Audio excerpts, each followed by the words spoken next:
Olá pessoal, no Amigo Office de hoje, aqui no TV Correio da Manhã e também no nosso canal no YouTube, a conversa vai ser com o Dr. Marcelo Bossoá. Ele é médico alergista, com mais de 2 décadas de atividade, e a conversa dele é dermatite atópica, algo crescente que incomoda muita gente. Já peço que você dê o seu like, se inscreva no nosso canal, se inscreva aqui também no canal do Correio da Manhã e vamos bombar esse vídeo. Fique aqui, fique bem, fique com a gente.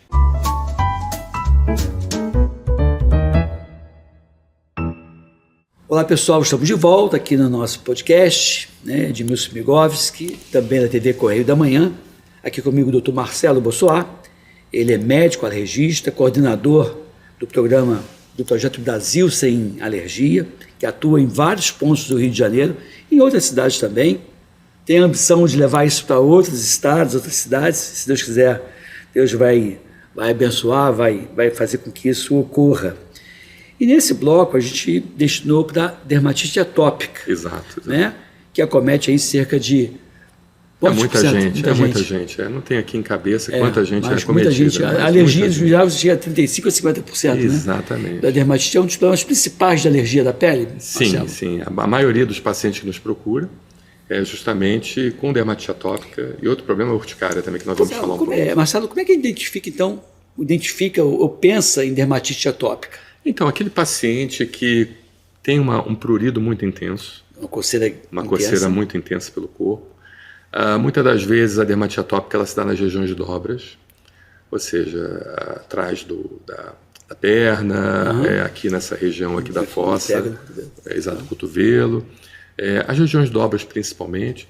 Por quê? Porque há a eliminação do alérgeno ali, então as regiões que mais suam acabam sendo as mais acometidas, mas podem acometer também a pele inteira, causando aquela irritação intensa, aquele vermelhidão, aquele eritema eu já muito vi criança forte. Assim, a tristeza, a criança às vezes sofre muito. Exatamente. Aí toma corticoide. E tem que bem, na verdade, é a última coisa que a gente deve fazer, né? O corticoide oral, principalmente. O tópico ainda dá para fazer, mas o oral, que pode dar o efeito rebote. Né? Pois é, mas mesmo o tópico, dependendo da superfície que você aplica, acaba tendo efeito sistêmico em criança, também. Exatamente, principalmente da área corporal da criança. Doutor Marcelo, você trouxe aí a foto, né? Então descreve para a gente essa foto, por favor. Então, essa foto, ela justamente mostra esses pacientes com quadros, né, de lesões que coçam muito, muitas das vezes sai secreção por aquela lesão. Essa vermelhidão que a gente está vendo na foto é porque a pessoa coça muito. Coça bastante, mas não necessariamente precisa coçar. Né? Porque a lesão ela pode aparecer por si só, mas o ato de coçar piora a lesão, porque a gente acaba colonizando com uma bactéria chamada Staphylococcus aureus. E você acaba produzindo uma entidade chamada superantígeno. E essa entidade amplifica a reação inflamatória da lesão. Pronto. Então, aquele paciente que começa com aquelas lesões, principalmente nas regiões de dobras, que suam muito, porque a região que sua acaba havendo a eliminação do antígeno naquela região, professor Edmilson. Como é que você trabalha preventivamente? Então, a prevenção da dermatite atópica, a dermatite atópica é uma doença multifatorial. Haja dinheiro para pagar a conta. É uma doença multifatorial, é uma doença de difícil tratamento, mas o que a gente precisa olhar com muita atenção é a questão da pele, da integridade da pele do paciente. Porque o paciente com dermatite atópica, ele nasce com uma deficiência nas proteínas de junção, que são as claudinas, as filagrinas, que são proteínas que juntam as células da pele. Então, trocando em miúdos, tentando falar de uma forma mais fácil para os nossos telespectadores aqui, é como se o paciente com dermatite atópica tivesse vários buracos. Imagina aquela piscina com infiltração. Exatamente, aquela piscina com infiltração, aquele muro que não está bem permeabilizado, exatamente. Permitindo. Exatamente. Então é um paciente que tem uma pele cheia de buracos e nesses buracos é que começa o processo irritativo. Buracos microscópicos. Microscópicos. Muitas das vezes a pele do paciente é tão lesionada que a gente até consegue ver macroscopicamente. Sim. Então o grande paciente do paciente com alergia é a deficiência do epitélio. Você vê que um paciente que sofre de asma tem deficiência do epitélio brônquio. E a pele, o epitélio, é o maior órgão de defesa do organismo. É o maior órgão de defesa. E a colonização desse epitélio, porque sensibiliza com alérgeno, paciente com dermatite atópica desenvolve inclusive alergias alimentares, só de manipular o alimento. Caramba! Então, por exemplo, você começa a manipular o alimento, você está com a ferida, aquela manipulação do alimento faz com que o antígeno alimentar entre no corpo do paciente e induz uma reação alérgica ao alimento. E essa ferida que você fala não é aquela ferida Feridas, às vezes, também discretas. Discretas, muitas das Você vezes. porque se você vai com a ferida, você não vai nem manipular alimento. Exatamente. Então, como eu havia falado, a primeira medida que nós devemos fazer com o paciente com dermatite atópica é hidratação. E hidratação com produtos anti-alérgicos. Nem os hipoalergênicos são, bem da verdade, assim, muito confiáveis. Na pele. Na pele. Tem que ser um produto anti-alérgico, testado dermatologicamente, porque se você usar um hidratante que tenha componentes químicos na sua composição, você acaba se sensibilizando àquele hidratante também. Por exemplo, um óleo de amêndoas. Você se sensibiliza a amêndoas, se sensibiliza toda aquela família que faz parte das amêndoas, entendeu? E substâncias químicas também que tem nos compostos químicos, né? Então a gente tem que tomar muito cuidado. A hidratação, porque falam muito em hidratação. Hidrata.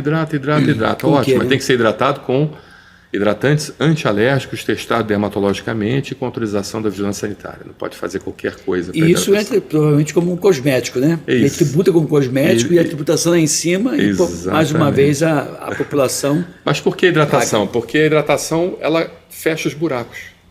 E no que fecha os buracos faz com que você não tenha mais a exposição àqueles alérgenos exteriores. Então, uma criança com dermatite atópica, um adulto com dermatite atópica, hidratar com hidratante antialérgico.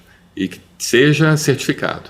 Certo. Porque tem muita coisa aí que é dito antialérgico, mas não é antialérgico, e tem várias outras substâncias químicas. São muito caros, né? São bem, às vezes, 3 vezes o valor de um produto. Mas infelizmente, o paciente com dermatite atópica tem que ter uma atenção especial governamental, porque é um paciente crônico, é um paciente que muitas das vezes demora décadas para melhorar. A gente não sabe exatamente, mas boa parte deles melhora na 3ª ou 4ª década de vida. A gente não sabe exatamente por que esse mecanismo.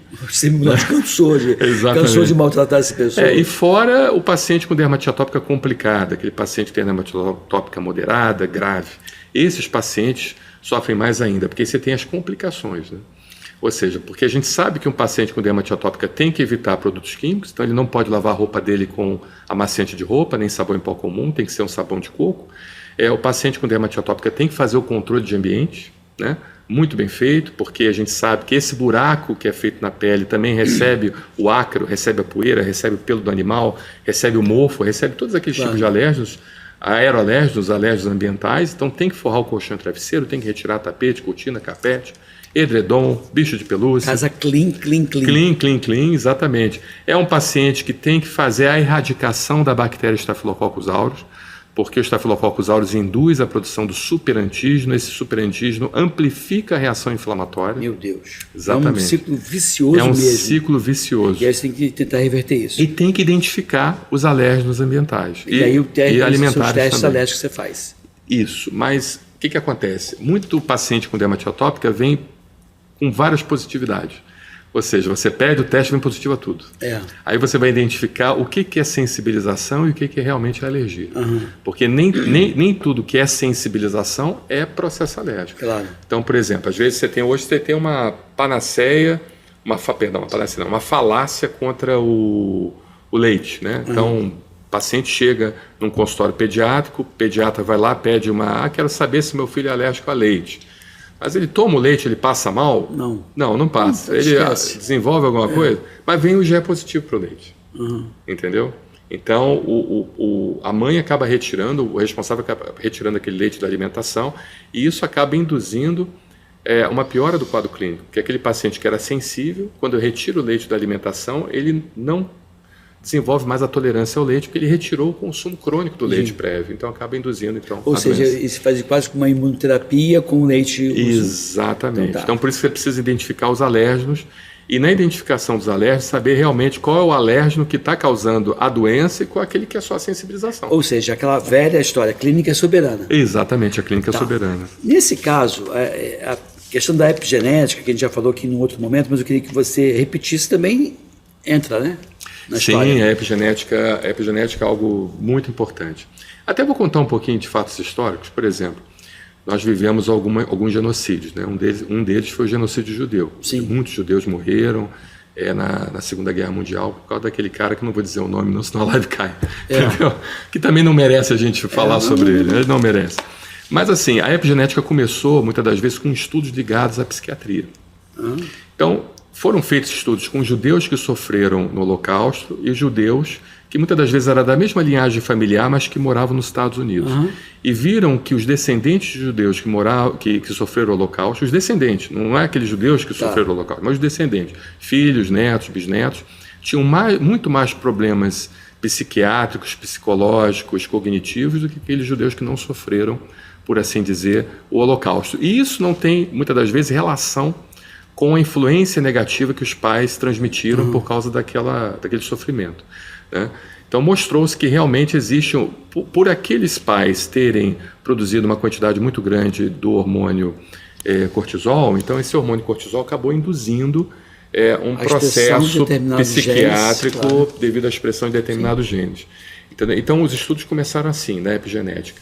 E na alergia é a mesma coisa. Na alergia, a epigenética, ela tem influenciado a modulação dos nossos genes, induzindo você a ter mais alergia ou menos alergia. Um exemplo clássico é a questão do tabagismo. Quem fuma tem muito mais chance de ter asma de origem alérgica de quem não fuma. Entende? Porque você ativa a expressão genética dos genes relacionados à asma. Então, os filhos, netos e bisnetos podem ter uma chance maior de ter asma de quem não tem, quem não fuma. Você, então, eu vou perguntar para você uma coisa, assim, com esse discurso que você tem, quando a OMS falou definiu saúde como bem-estar físico, social e mental, depois ampliou para físico, social, mental e espiritual, talvez ele tenha que falar físico, social, mental, espiritual e ambiental. E ambiental, exatamente. Perfeito. Não tem como ficar livre disso aí, não. Até porque é esse ambiente que vem promovendo uma série de enfermidades. E aí entende esse ambiente como sendo... E a herança maldita. A herança maldita, porque não é só para você, mas é para os seus descendentes também. E esse ambiente entra não só essas coisas artificiais, esses poluentes, a água com tolueno, como a gente teve aqui recentemente no Rio de Janeiro e Niterói, a questão de alguns produtos que foram utilizados em grande escala em saúde pública, você sabe do que eu estou me falando, quer dizer, então a gente está promovendo agora, ou defendendo Migovski Bolsonaro, que a saúde é bem-estar físico, social, mental, espiritual e ambiental. E você falou a questão de produto químico, né? Sim. Essa quantidade de aditivos alimentares que a gente come, isso é um negócio horroroso. Eu vou dar um exemplo muito ligado à nossa área. Cheio de... esse biscoito é rico em vitamina C, vitamina D, mas tem um monte de outras coisas que vão... Que inativam completamente. Eu não quero essa vitamina D nesse biscoito vitaminado, eu não quero essa vitamina B, não quero. E tem que ver se a vitamina C, inclusive, é sintética ou não é, né? Porque às vezes é uma vitamina C sintética que não tem função. Porque vem tanta coisa ruim ali que não vale a pena, mesmo que seja top da balada de vitamina C, não vale a pena. Mas, por exemplo, olha, um corante que todo mundo come, que é o corante amarelo tartrazina. Isso é cheio de... o corante amarelo tartrazina induz a reação alérgica medicamentosa. Não sei se você sabia disso. Sabia. Sim, porque eu tinha... Uma vez eu participei de lançamento de um produto que ele dizia, nós não temos o amarelo tartrazina, ele é amarelo por outro motivo. Exatamente. E tinha essa defesa já com essa antipatia, né? Porque ele, quando passa pelo fígado, ele é transformado em mais de 15 metabólitos. Um desses metabólitos é um derivado priazolônico, que é a dipirona. Olha só. Então, o paciente que consome muito amarelo tartrazina, ele tem uma chance maior de sensibilizar a dipirona e desenvolver alergia à dipirona. Quais são, hoje você tem ideia de alimentos, de medicamentos que tem essa amarelo tartrazina? Você tem algum exemplo? Não é nem a questão do medicamento, são os alimentos mesmo. Né? Tudo que vier com amarelo tartrazina ou qualquer outro tipo de corante. A conchinilha que dá a coloração, a conchinilha é um inseto, entendeu? E a conchinilha tem induzido também reações alérgicas, as mais diversas, inclusive a crustáceos.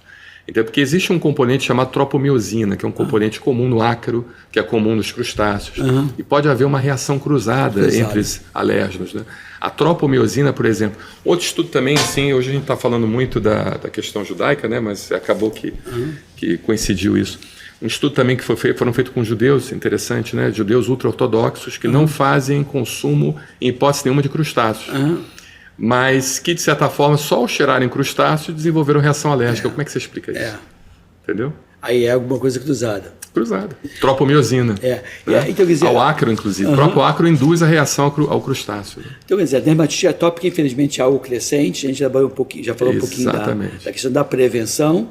E as considerações finais nesse bloco. acerca de dermatite atópica. Dermatite atópica, vamos lá, pessoal. Dermatite atópica é uma doença multifatorial, tem um componente hereditário fortíssimo. Aí envolve a questão da epigenética. O que nós devemos fazer? Primeira coisa, hidratação com hidratantes antialérgicos. Segunda coisa, evitar a exposição dos alérgenos. Tá. Se você está sensibilizado, você tem que evitar a exposição dos alérgenos. Terceira situação, erradicar o Staphylococcus aureus. É muito importante a erradicação do Staphylococcus aureus. Como é que a gente erradica? Erradicar ou manter a bola abaixo? Porque é difícil, né? É difícil erradicar, mas pelo menos erradicar... Baixar a população. Baixar a população. Você usou o termo correto. Você usou muito termo correto, desculpe aí por esse excesso. Né? Não, mas é certo. Mas é baixar a população, exatamente.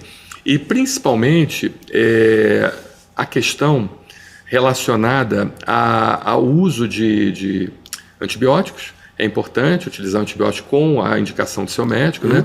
E pouca gente fala de baixar a população e até de erradicar mesmo. Sim. Quando eu falei em questão de erradicar, eu pensei nisso. Das fossas nasais do umbigo, porque são regiões de colonização. É muito comum. Exatamente. Então, às vezes, você faz o antibiótico, você erradica você retira boa parte do seu corpo, Staphylococcus aureus, mas ele permanece nas fossas nasais do umbigo. Aí você precisa fazer uma medicação tópica. Isso. Entendeu? A mupirocina, muitas das vezes, é utilizada topicamente para tirar aquele Staphylococcus aureus das fossas nasais do umbigo. Outra situação também, que aí a gente vai de encontro à medicina integrativa, é a questão do uso do lactobacillus. A gente sabe que o intestino é o segundo cérebro que nós temos. Né? É o lugar que mais tem neurônios depois do sistema nervoso central, é o nosso intestino. Então, se nós mantivermos a população de probióticos adequada no nosso intestino, a gente vai também modular processos inflamatórios em outras regiões do corpo, como inclusive na pele. Olha só. Então, um paciente que tem dermatite atópica já é um paciente depauperado de tanto antibiótico, corticosteroides, anti-inflamatórios, antialérgicos, o que for, acaba afetando a flora intestinal do paciente com dermatite atópica. Com certeza. E a gente sabe que o paciente com dermatite atópica tem um problema também de inflamação dos nervos. Então, você tem a dermatite atópica aguda e a crônica. E a dermatite atópica aguda está mais envolvida com o processo alérgico e a crônica mais envolvida com estimulação inflamatória dos nervos.